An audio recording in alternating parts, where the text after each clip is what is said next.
Hi everyone, आप सभी का स्वागत है खान बायोलॉजी क्लासेस में। आज आप पढ़ने वाले हैं एक कक्षा 12 का पहला टॉपिक जिसका नाम है पुष्पीय पौधों में लैंगिक जनन, sexual reproduction in flowering plant.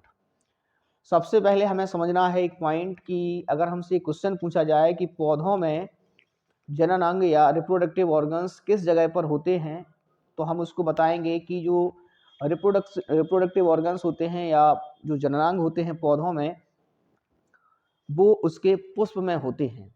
तो यहाँ से हमारे सामने एक बात निकल के आती है कि अगर पौधे के पुष्प में जननांग होते हैं तो इसका मतलब है कि पुष्प में ही लैंगिक जनन होगा। इस आधार पर हम कह सकते हैं कि पुष्प जननांग रखता है, उसमें रिप्रोडक्टिव ऑर्गन्स होते हैं, या हम ऐसा भी कह सकते हैं कि जो पुष्प होते हैं वो जनन प्रोसेस में, जनन क्रिया में भाग लेते हैं।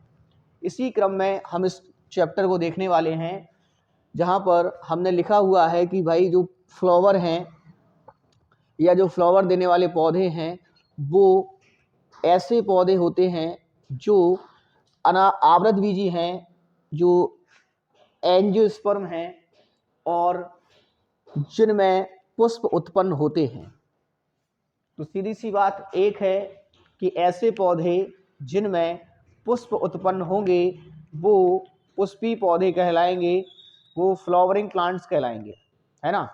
फ्लावरिंग प्लांट्स कहलाएंगे। और फ्लावरिंग प्लांट्स की हम अगर बात करें तो फ्लावरिंग प्लांट्स क्या होंगे? ऐसे पौधे होंगे जिनमें पुष्प उत्पन्न होते हैं। इसी क्रम में हम बात करें कि भाई पुष्प कैसे होंगे, तो पुष्प दो प्रकार के हो जाएंगे जननांगों के आधार पर। एक तो ऐसे पुष्प हो जाएंगे कि जो आपके एक लिंगी पुष्प कहलाएंगे और दूसरे ऐसे पुष्प हो जाएंगे जो आपके द्विलिंगी पुष्प कहलाएंगे। यूनिसेक्सुअल फ्लावर कहलाएंगे, जिनमें केवल एक ही सेक्स होगा, एक ही लिंग होगा, वो एक लिंगी पुष्प कहलाएंगे, है ना। और दूसरे ऐसे पुष्प होंगे जिनमें पुष्प एक ही होगा लेकिन जननांग दोनों मिलेंगे, नर जननांग भी और मादा जननांग भी, मेल रिप्रोडक्टिव ऑर्गन्स भी और फीमेल रिप्रोडक्टिव ऑर्गन्स भी, मतलब स्टेमिन भी मिलेगा और पिस्टिल भी मिलेगा। लेकिन जो यूनिसेक्सुअल होंगे उन्हें हम दो कैटेगरी में डिवाइड कर लेंगे। पहला, केवल जिनमें नर जननांग होता है, केवल नर जननांग मिलेगा, मादा नहीं मिलेगा। दूसरे, केवल जिनमें मादा जननांग मिलेगा, इनमें नर जननांग नहीं मिलेगा। तो केवल जिनमें नर जननांग मिलेगा तो पुष्प के नर जननांग को हम लोग क्या कहेंगे?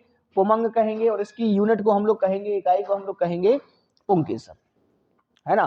तो ऐसे पौधे जो केवल नर पुष्प धारण करते हैं उन पुष्पों को हम स्टेमिनेट फ्लावर कहते हैं, उन पुष्पों को हम नर पुष्प धारण करने वाले पौधे कहते हैं, मतलब मेल फ्लावर जिनमें होते हैं, है ना।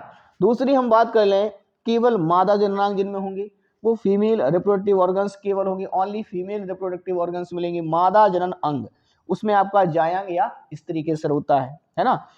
जायंग या इस तरीके से मतलब पिस्टिल होता है। तो ऐसे पौधे या ऐसे पुष्प जिनमें केवल और केवल पिस्टिल पाई जाए, या मादा पुष्प जो कहलाता है जिसमें पिस्टिलेट फ्लावर होते हैं, है ना, जिनमें केवल और केवल पिस्टिल होगी, नर में पुंकेसर नहीं होगा, केवल पुमंग नहीं होगा, केवल उसमें क्या मिलेगा आपको? जायंग या स्त्रीकेसर मिलेगा। तो ये कहलाएंगे आपके मादा पुष्प, है ना। जैसे देखें मैंने ये डायग्राम यहाँ बनाया हुआ है, ये आपका पेडिसल है, ये आपका थैलेमस है, ठीक है, ये सेपल्स, ये पेटल्स, और जो चीज हमें मेन देखना है स्टेमिनेट फ्लावर की वो है पुंकेसर। देखें इस फ्लावर में आपको कहीं भी पिस्टिल नहीं मिलेगा। तो ये फ्लावर आपका कौन सा हो गया? ये आपका हो गया है आपका कौन सा फ्लावर? स्टेमिनेट फ्लावर, नर पुष्प। इसी तरह मैंने यहाँ दूसरा ही फ्लावर बनाया है जिसमें ये थैलेमस है, पेडिसल है, ब्रंथ है, पुष्पासन है, सेपल, पेटल है, लेकिन इसमें आपको कहीं भी मेल ऑर्गन्स नहीं मिलेगा, नर जननांग नहीं मिलेगा, मतलब स्टेमिन नहीं मिलेगा। इसमें देखिए केवल और केवल मैंने मादा भाग बनाया है, पिस्टिल बनाया है, गाइनोसियम बनाया है ना। तो आप समझ सकते हैं कि एक लिंगी पुष्प दो प्रकार के होंगे, जिसमें केवल मेल रिप्रोडक्टिव ऑर्गन्स पाया जाए या जिसमें केवल फीमेल, जिसमें केवल नर जननांग पाए जाए, जिसमें केवल मादा जननांग। तो जिनमें नर पाए जाएंगे वो स्टेमिनेट कहलाएंगे, जिनमें मादा पाए जाएंगे वो पिस्टिलेट कहलाएंगे, है ना। इस तरह से ये सारी चीजें आपने देखी। अब क्वेश्चन आता है कि सर कौन से पौधे हैं जो फ्लावर देते हैं, तो आप समझ सकते हैं बीज तो दोनों देंगे, अनावृत बीजी भी बीज उत्पन्न करते हैं, आवृत बीजी भी बीज उत्पन्न करते हैं, है ना। लेकिन अनावृत बीजी कैसे बीज उत्पन्न करते हैं, नग्न बीजी, लेकिन ये पुष्प उत्पन्न नहीं करते, तो पुष्प रहित पौधे हैं ये, है ना, पुष्प रहित। हालांकि इसका मुझे यहाँ वर्णन नहीं करना है, हमें वो पौधे पढ़ना है जो पुष्प उत्पन्न करते हैं। और पुष्प उत्पन्न कौन करेगा, पुष्प उत्पन्न करेंगे एंजियोस्पर्म या आवृत बीजी पौधे, ऐसे पौधे जिनमें पुष्प बनते हैं या फ्लावर बनते हैं, है ना, वो कहलाएंगे आपके फ्लावरिंग प्लांट। जिनमें पुष्प बनेंगे वो फ्लावर बनेंगे, फ्लावरिंग प्लांट जैसे सरसों मटर आदि, है ना, और ये पुष्प उत्पन्न करने वाले पौधे होते हैं। आगे हम लोग बात बढ़ाएंगे, अब आगे बढ़ेंगे तो हमारे सामने एक चीज निकल के आती है कि सर स्ट्रक्चर ऑफ फ्लावर, पुष्प की संरचना क्या आती है। पुष्प की संरचना की अगर हम बात कर लें, पुष्प की संरचना की अगर हम बात कर लें, स्ट्रक्चर ऑफ फ्लावर की अगर हम बात कर लें, तो पुष्प में लैंगिक जनन अंग होते हैं, पुष्प में लैंगिक जनन अंग होते हैं, पुष्प में सेक्सुअल रिप्रोडक्टिव ऑर्गन्स होते हैं। जैसा कि मैं पहले बता चुका हूं, पौधे के पुष्प में ही जननांग होते हैं। अब जननांग होंगे, रिप्रोडक्टिव ऑर्गन्स होंगे, तो काय में भाग लेंगे, जनन में भाग लेता है। ये एक पॉइंट बनता है फ्लावर से, पुष्प से।